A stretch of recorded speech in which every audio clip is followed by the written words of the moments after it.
Alright guys, it is Blue Vegito Gaming once again coming at you from the SHAREfactory, and today I have another Dokkan video. Now this time I thought we discuss, instead of individual cards, we will talk about individual cards, but that won't be the only thing. We will also be talking about categories, or at least a category as a whole, as well as discussing, you know, the cards that are in this particular category, how well the cards work with each other, and probably what the best possible team is you can build with these cards. Now, if you've played Dokkan, then you probably know the category I'm talking about. It's the newest category, the representatives of, what is it, Universe 7, I think that's the exact phrasing of it, representatives of Universe 7 with the new LR, the Goku and Frieza, almost like Vegeta, Goku and Frieza LR. And I have to say, I've taken a look at everything they have to offer, and they might be the best new card in the game. If you haven't seen them, if you don't know what I'm talking about somehow, then allow me to show you just how broken that they make the game is. Starting off with, of course, the leader scale. Okay, so you see here it says Representative Universe 7 category key plus 3, that's standard. But then you have HP attack and DPS plus 177%. Now, if I remember correctly, that is the highest percentage, period, right? If I remember correct, that is the highest percentage, period, for a card in Dokkan, because we've had 150 leads across the board, we've had 170 to HP and defense, and then 130 to attack. This is the first card to not only surpass that, not only are we getting 170, now we're getting stats, sorry, across the board, it's 177% across the board. And of course, you know, your usual tech key, 90%. Now, super attacks, Limit Breaking Assault and Miracle of Universe 7. You know, you have your basic colossal, mega colossal damage. What I like about both of them is that it lowers attack, the 12 key lowers attack, and the 18 key lowers attack and defense, which is, for some reason, I just really like that mechanic of lowering attack and defense, which is why I still use the LR androids, because on the 18 key they lower attack and defense.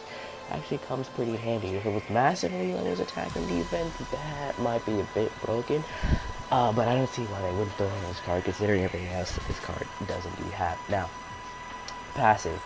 Attack and defense plus 77% when attacking. So already that's pretty good. Not as good as, you know, other cards, but pretty good. Okay, so 77%. But wait, there's more.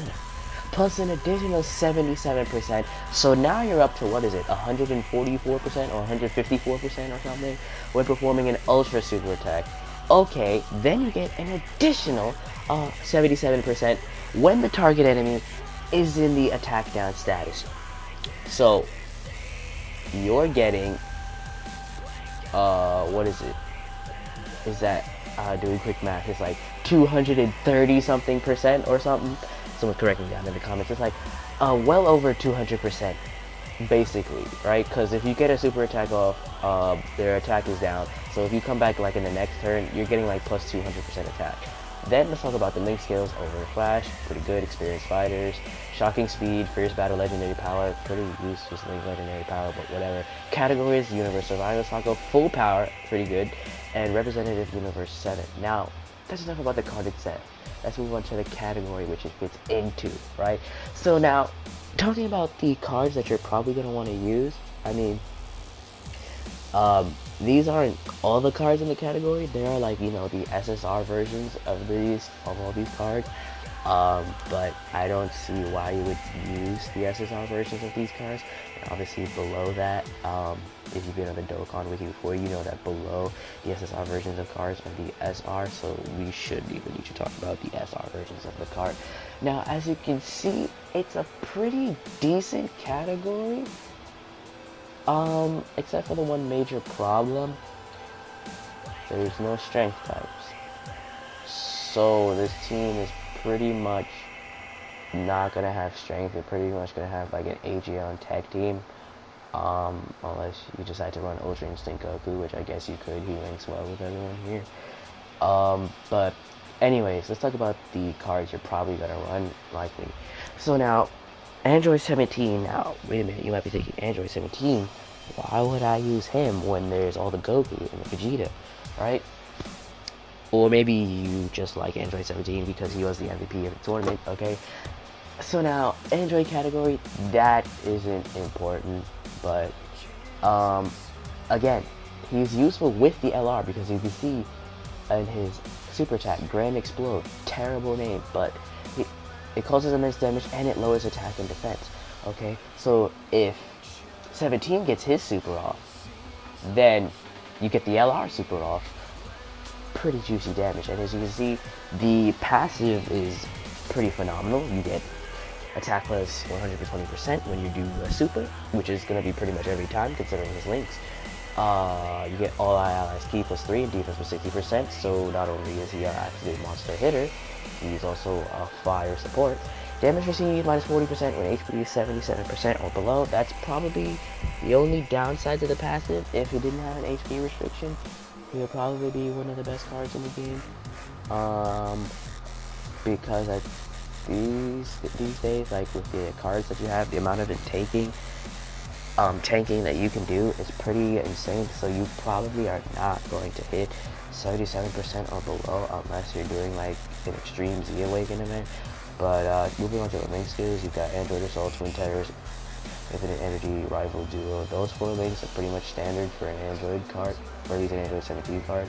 They got Shocking Speed, 200 Power, and Fierce Battle. Now, Shocking Speed and Fierce Battle are going to make him the best links on the team. But the rest of the links, I mean, I guess you could pair him with Android 18, of course. Now, but why would you want to run Android 18 on the team? Well, I'll tell you, right? In a minute, of course. But first, we're gonna move on to the probably one of my favorite cards from this category, simply because of the art. Like, look at that art; it's so delicious. Oh my God, Goku, looking like a snack. Anyways, now the thing that makes this card so good is not only he has some pretty nice stats. Stats don't really matter that much in Dokkan these days.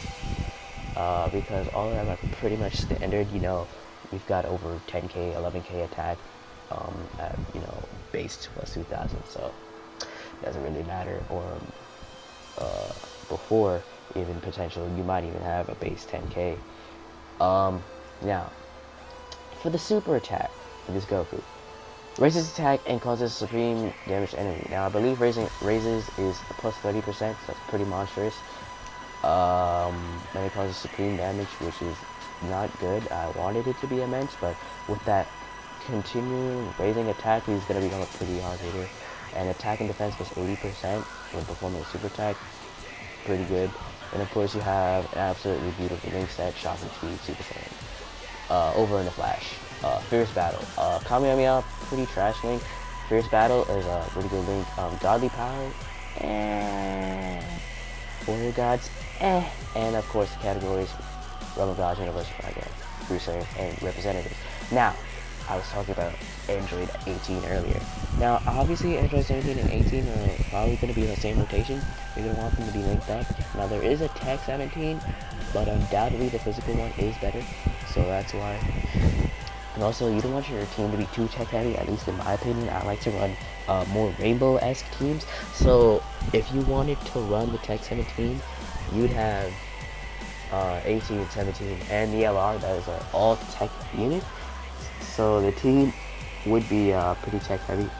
Excuse me. The team would be pretty tech heavy. Anyways, you've got Excel Dance, causes supreme damage and raises defense by 30% for 6 turns. So it's kind of like a Super Saiyan 4 Goku thing going on, except obviously Goku does immense damage. but he does raise defense by 30% for 6 turns. Now, Strong Family Love, passive scale.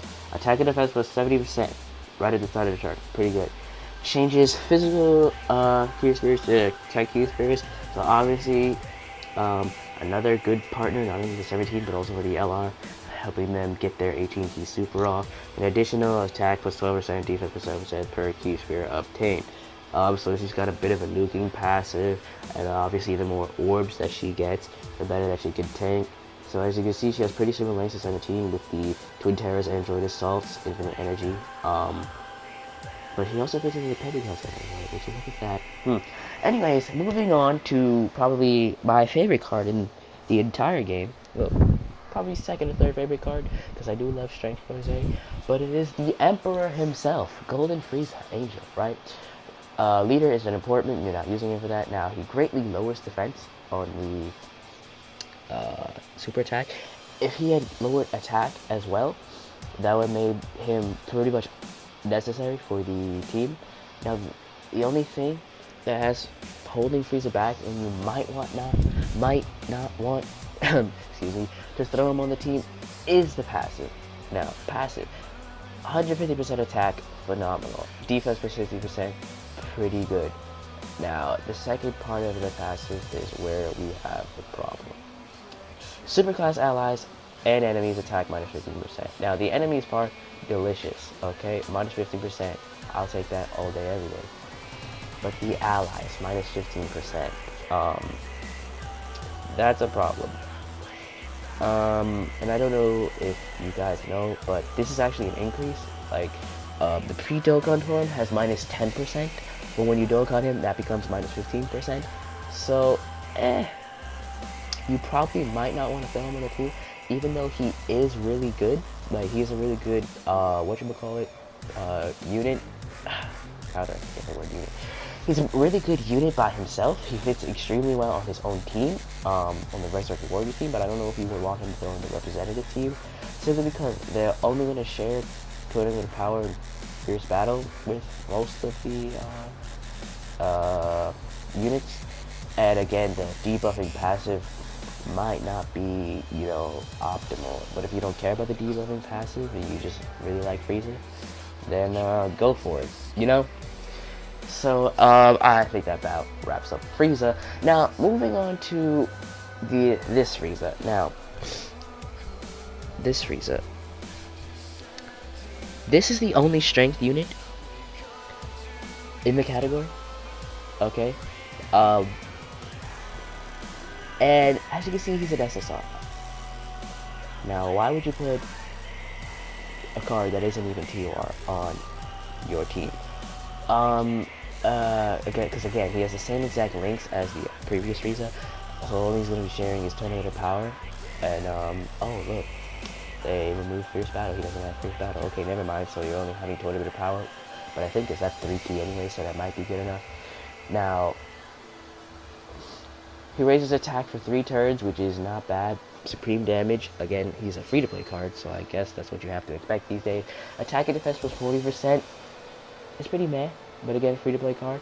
Key plus 4 and attack plus 40% when facing 2 or more enemies. Now, considering the fact that you would probably bring this team for, if you want to, absolutely destroy the Jiren ZA, pretty trash. Because he's not ever going to be getting that 40%, that extra 40%. Because again, Jiren is one character, so if it was 1 or more enemies, it would be better, but he's still not that good. Still not that good. So, I mean, you probably wouldn't want to use him anyway. Anyways, now, we have Majin Buu, Pitbull, right? Now, you might be saying, why in the world are we throwing Majin Buu on this team, right? I mean, yes, he does fit into the category, right? But I hear you say, oh, he never even fought in the tournament. Yes, this is true, but he did fight in the Zen exhibition match, if you remember, against Topo. And he was originally a representative, but then of course he fell asleep, and that's where we had Frieza come in. Now, leader skill is not important. Super attack, supreme damage, rare chance to stun the enemy. Stunning comes in clutch sometimes. I think sealing is better these days. because these days you can pretty much just tank anything they hit you with anyway, unless it's a super attack. Now, the passive skill, attack was 80%, which is that's just like at the start of the turn, so that's pretty good. Plus an additional attack and defense with 40% for 7 turns from start of turn. I'm not a fan on turn restricted passes, which is why I don't really like Kaioken Blue that much, because he has a 10 turn. I don't like Super Saiyan 3 Angel Coup, he has a 7 turn. I really don't like that. But again, I guess if you have a strong enough team, you probably won't even be using all 7 turns. Or maybe you will. I don't know. You probably will. So that's attack plus 120% for at least 7 turns. Then he goes back down to 80%. The problem that he has, and probably why you won't run him, is his god-awful links. Only thing he has is shocking speed, pretty much. Everything else, like infinite regeneration, margin, I guess. The innocence would kind of work, because I can't remember if Android 17 or Android 18 have that. I don't think they do. Pretty trash. So you probably wouldn't want this unit anyway, but I think, if you're running it for like a meme, it could be worth it. Anyways, one thing I wanted to mention is I did get these screenshots of the Dokkan Battle Wiki. As you see, Dragon Ball Z Dokkan Battle Wiki here. Now, if you wanna like message me or something, I do have an account on here. I have been working at this wiki for a couple years now. As you can see, Secret Synergy, aka Sims, over 6,000 edits. I am a discussion moderator. So you want to message me, talk to me, or something, ask me for my Discord. I do have a Discord. But that's gonna wrap it up for today, guys. Thank you for joining me, and see you next time. Bye.